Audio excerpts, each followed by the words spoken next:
Hello friends, कैसे हो आप सब और कैसे चल रही है आपकी तैयारी। आई होप गाइज अच्छी चल रही होगी। और आज मैं एक टॉपिक लेके आई हूँ जो काफ़ी इंपॉर्टेंट है और मोस्ट फेवरेट टॉपिक है हमारे स्टेट का, हम कह सकते हैं। यहाँ से गाइज 2 से 3 क्वेश्चंस भी आ सकते हैं, एक भी क्वेश्चन आ सकता है, तो कोई भी क्वेश्चन आ सकता है यहाँ से।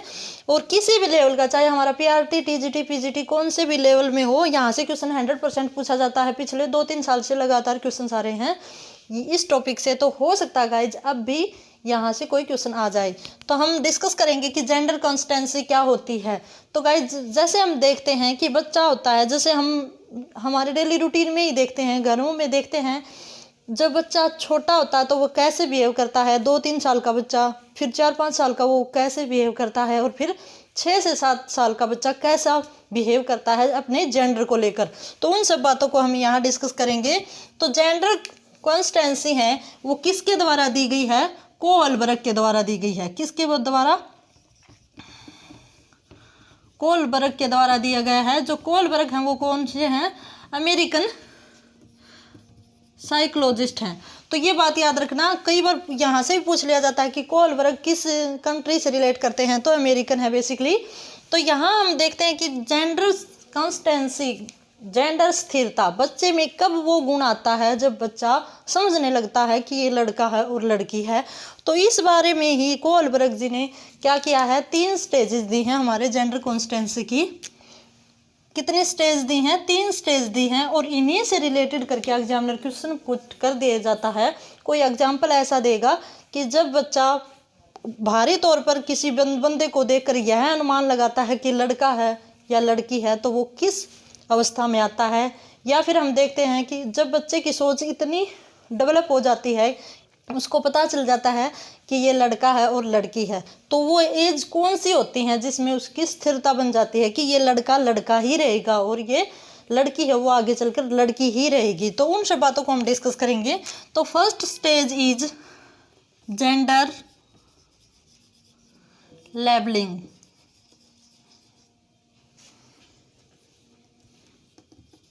जेंडर लेबलिंग स्टेज होती है, कई बार इनका टाइम पीरियड भी पूछ लिया जाता है कि जेंडर लेबलिंग एज है वो कौन सी एज है।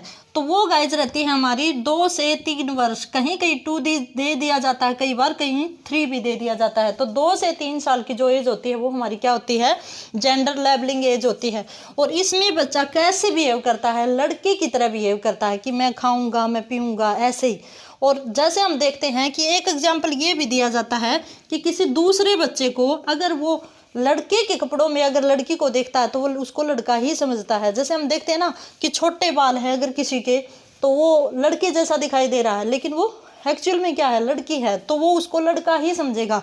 क्योंकि इस एज पे बच्चे को क्या लगता है कि जो छोटे बाल होते हैं,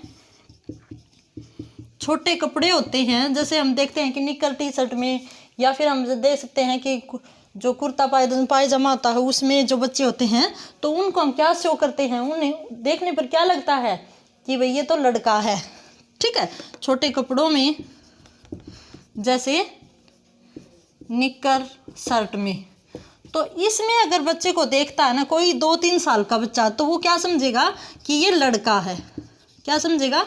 कि ये लड़का है। और अगर किसी लड़के, मान लो वो लड़का ही क्यों ना हो, किसी लड़का या लड़की के लंबे बाल हो, लंबे बाल हो, या फिर क्या हो, जो सलवार कमीज उसने पहन रखी हो, तो वो उसको क्या बताएगा कि ये लड़की है। मीन्स क्या है, इस एज में जो बच्चा है वो आउटवर्डली पहनावे को देखकर ही ये अपने मन में धारण कर लेता है कि ये लड़का है और लड़की है। तो आई थिंक गाइज ये समझ हमें आ गया होगा कि अगर बाहर से लड़की जैसी उसने आउटफिटिंग जो कॉस्ट्यूम डाल रखी है, तो इसका मतलब वो लड़का है, और लड़की जैसी डाल रखी है तो इसका मतलब वो लड़की है। ठीक है गाइज, तो यहाँ यही एज है जिसमें बच्चे को आउटवर्डली उसकी लुकिंग को देखकर वह अनुमान लगाता है ये लड़का है और लड़की है। अब हम चलते हैं दूसरी स्टेज के ऊपर। मैं थोड़ा सा रब कर देती हूँ।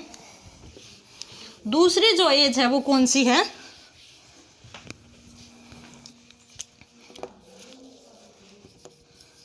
Gender stability. जेंडर स्टेबिलिटी है वो 3 से लेकर 5 ईयर्स तक होती है। कि कब तक होती है, 3 से लेकर 5 ईयर्स तक होती है। गाइस जो एग्जामिनर है वो ऐसे क्वेश्चन दे देता है कि 5 वर्ष की एज में बच्चे में कौन सी एज होती है लिंग के अनुसार, जेंडर के अनुसार, तो वो हमारी एज होगी जेंडर स्टेबिलिटी। इसमें गाइस क्या होता है, इसमें बच्चे को इतना पता चल जाता है कि जो लड़की है ना, मान लो लड़की, वो आगे जाके क्या बनेगी, फीमेल, और जो लड़का होता है वो क्या बनेगा, मेल बनेगा। तो उसको इतना शो हो जाता है कि एक लड़की है वो बड़ी होके क्या बनेगी, मम्मी बनेगी, और एक लड़का है वो पापा बनेगा। तो यहाँ हम देखते हैं कि बच्चे ऐसे खेलते भी हैं कि पापा बन के, मम्मी बन के। तो ये एज होती है, जैसे हम वैसे भी देखते हैं कि बाल्यावस्था, उत्तर बाल्यावस्था है जो हमारी एज है, तो इसमें बच्चे खेल भी खेलते हैं पापा मम्मी का। तो उनको पता चल जाता है कि छोटे बच्चे, जो लड़का है वो तो मेल बनेगा, मीन्स आदमी बनेगा, और जो लड़की है वो क्या बनेगी, लेडी बनेगी। ठीक है गाइज, तो इस एज में उसको ये सब पता चल जाता है। लेकिन यहाँ तक भी उसकी जो क्लियरिटी है जेंडर को लेकर वो हुई नहीं है। बस उसको इतना ही पता है कि लड़का है वो आगे जाके मेल बनेगा और लड़की है वो फीमेल बनेगी। अब हम चलेंगे जो हमारी थर्ड एज है उसके ऊपर चलेंगे। थर्ड एज में क्या होता है गाइज, छोटा सा टॉपिक है, काफ़ी इंपॉर्टेंट है। थर्ड है हमारा gender constancy. Gender constancy age होती है वो हमारी 6 से 7, कई जगह पे 6 भी आ जाती है। मैंने देखा था शायद पीआरटी में इसकी एज 6 ही मानी हुई है, तो 6 भी आ जाती है और 7 भी आ जाती है। तो इस एज में बच्चे को पता चल जाता है, बच्चा ये भी बोलना छोड़ देता है कि जैसे हम देखते हैं छोटे बच्चे होते हैं, लड़की होती है वो लड़के की तरह बोलती है, और लड़का होता है वो लड़की की तरह भी बोल देता है। लेकिन इस एज में वो अपने सेक्स के अकॉर्डिंग ही काम करना शुरू कर देता है। लड़की है वो लड़की के साथ ही खेलेगी, लड़के हैं वो लड़के के साथ ही खेलेंगे। तो गाइज ये हमें पता है जो बाल्यावस्था है उसमें, तो यहाँ पे वे अपने पीयर ग्रुप में खेलते हैं बच्चे, और उनको क्या पता चल जाता है, स्थिरता आ जाती है। उनको पता चल जाता है कि ये लड़की है चाहे वो कैसे ही कपड़े पहन ले, और ये लड़का है चाहे वो कैसे ही कपड़े पहन ले। तो इसमें उनकी क्लियरिटी है, स्थिरता है, वो कॉन्स्टेंसी है वो बन जाती है कि लड़का है वो आगे जाके लड़का ही बनेगा। या फिर हम कह सकते हैं कि किसी भी लड़के लड़की को उसके पहनावे के अकॉर्डिंग वो जज नहीं करता, वो इतना उसके अंदर माइंड का डेवलपमेंट हो जाता है कि उसको पता चल जाता है कि ये लड़का है और ये लड़की है, और वो पीयर ग्रुप में समलिंग के साथ ही खेलना पसंद करता है। यहाँ वो दूसरे लड़कों के साथ जैसे विपरीत लिंग के साथ खेलना पसंद करता है। तो गाइज यही एज थी हमारी 3 जेंडर कॉन्स्टेंसी की, जिसमें 3 एज दी गई हैं कोलबर्ग के द्वारा।